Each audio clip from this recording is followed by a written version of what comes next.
a ver el tema de la educación en Grecia durante la Edad Arcaica, específicamente en Atenas, que es donde tenemos las evidencias más completas. Volvamos a Solón. ¿Recuerdan? El reformista que hemos visto anteriormente.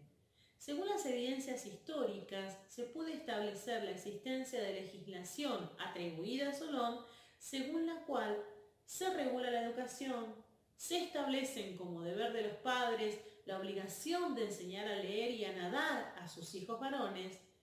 En cuanto a los sectores menos favorecidos, es deber de los pobres aprender un oficio, mientras que es deber de los ricos aprender música y equitación, practicar gimnasia, caza y filosofía. Esta legislación también indica algunas condiciones de la enseñanza, como número de alumnos, edades, etc. ¿Esto significa que había una escuela pública, es decir, a cargo del Estado? No. Esta evidencia nos dice que había actividades educativas, prácticas pedagógicas en la población que el Estado empieza a regular pensando en el crecimiento y beneficio de la ciudad-estado, de Atenas. Bowen se pregunta, ¿hasta qué punto la mayor parte de la población sabía leer y escribir? En general, la mayor parte de los ciudadanos eran relativamente pobres. Más del 60% de los casos tenían propiedades de menos de 2 hectáreas, o bien trabajaban en las ciudades como artesanos o como obreros especializados. Eran muy pocos los ciudadanos de Atenas que podían permitirse el lujo de no trabajar. Como dijimos, para educarse hay que tener tiempo y por ende recursos. Una última aclaración. Si bien el Estado se preocupa y regula la enseñanza, la educación es de carácter privado, es decir, el Estado interviene para regular, para señalar e indicar, pero no para sostener. Cada familia pagaba la educación de sus hijos. En el siglo V, las escuelas masculinas estaban asentadas en la cotidianidad de los griegos y de Atenas. Pero son masculinas, es decir, no se educa en ella a las mujeres, ni a los metecos, que son los extranjeros, ni a los esclavos. En cuanto a estos grupos, sabemos que los extranjeros tenían conocimiento de la escritura y la lectura porque lo necesitaban para sus actividades comerciales.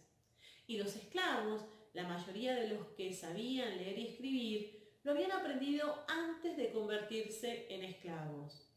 Dijimos que la educación era para los varones. Las mujeres eran educadas para la administración del hogar. Algunas posiblemente hayan aprendido a leer y escribir. Recordemos además que las mujeres tenían un estatus social de segunda categoría. No tenían derechos políticos, no asistían a las comedias ni a los festivales y en ocasiones especiales, cuando se les permitía ir al teatro a ver alguna tragedia, se sentaban en la última fila separada de los hombres. En este sentido, Meandro, quien aparece en uno de los relatos de Platón, afirma: ¿enseñaste a leer a una mujer? Funesto error. Es darle veneno suplementario a una horripilante serpiente. Encantador Meandro, ¿verdad? Entonces, la preocupación por la educación se centraba en los varones. El padre era la cabeza de la familia y tenía la patria potestad sobre todos los integrantes. Al nacer, la criatura era examinada para comprobar que no tuviera malformaciones o defectos, y el padre tenía una semana para decidir si reconocía o no al niño o niña que había nacido. Si no lo reconocía, se lo abandonaba en la calle o se lo mataba. Una vez aceptado, el niño varón quedaba entonces en casa, al cuidado de su madre y de los esclavos de la familia, durante los primeros 6 años de vida. A los 7 años comienza su formación como ciudadano. No está muy claro si esto era obligatorio a través de leyes o normas o era la costumbre social.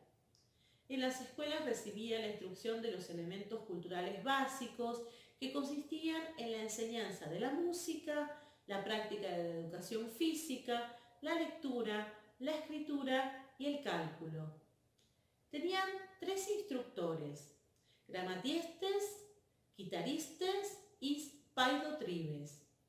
El niño, upais, quedaba al cuidado de un esclavo de confianza que le llevaba o acompañaba y que pasó a denominarse por consiguiente paidagogos.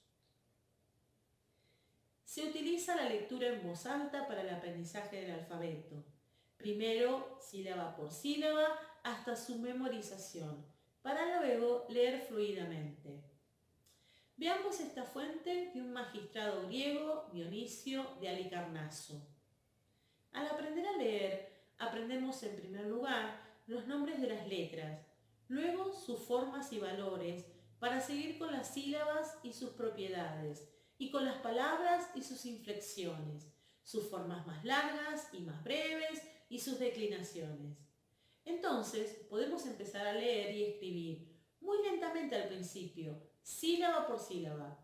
Cuando, con el tiempo, nuestra memoria llega a retener las formas de las palabras, podemos ya leer con soltura y enfrentarnos con cualquier libro que nos tientan sin tropiezos, con una facilidad y una rapidez increíbles. Se utiliza la lectura en voz alta para el aprendizaje del alfabeto. La escritura se enseña como técnica, lo básico en tablillas de madera recubiertas de cera ennegrecida. La música y la educación física constituían las bases en las que descansaba buena parte de la vida cultural ateniense.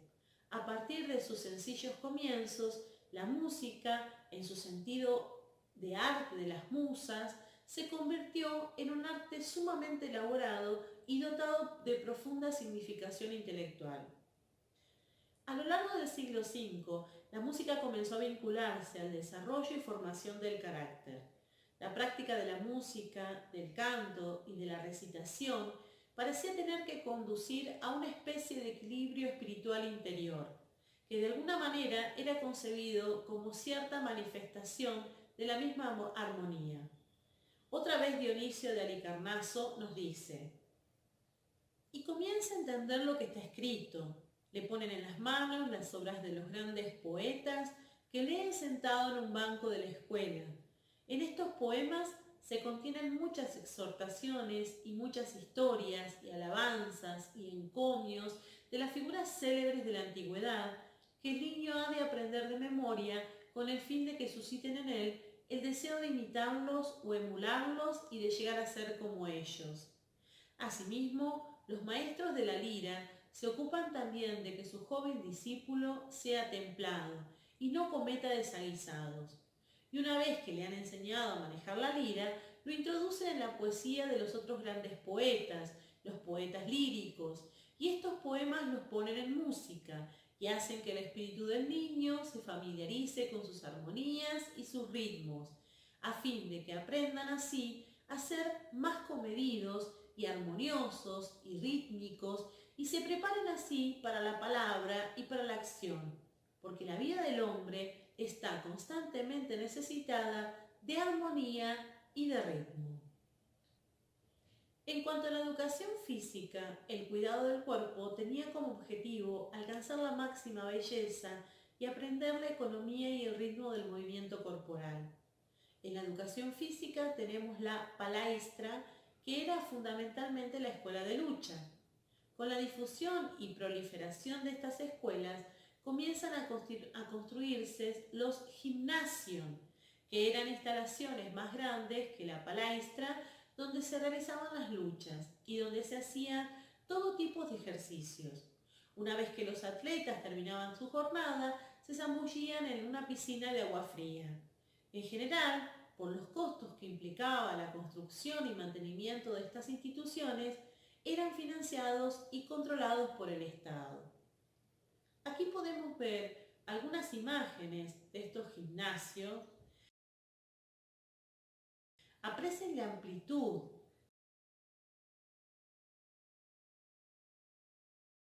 la grandeza, lo enorme de las construcciones.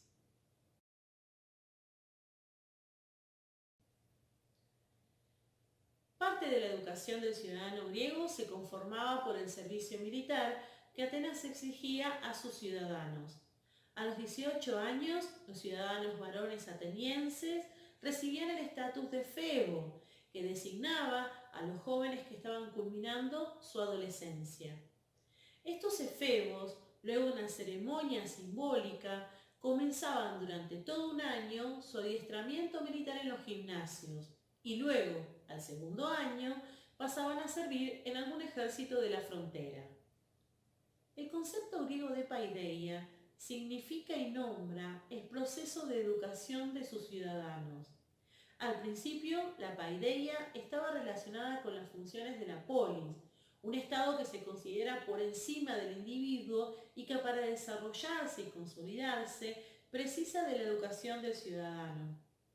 Los consejos, las asambleas y las instituciones de gobierno atenienses precisan de un ciudadano con cierto nivel de cultura, que tengan principios morales, equilibrio espiritual y que también practiquen la retórica y la oratoria.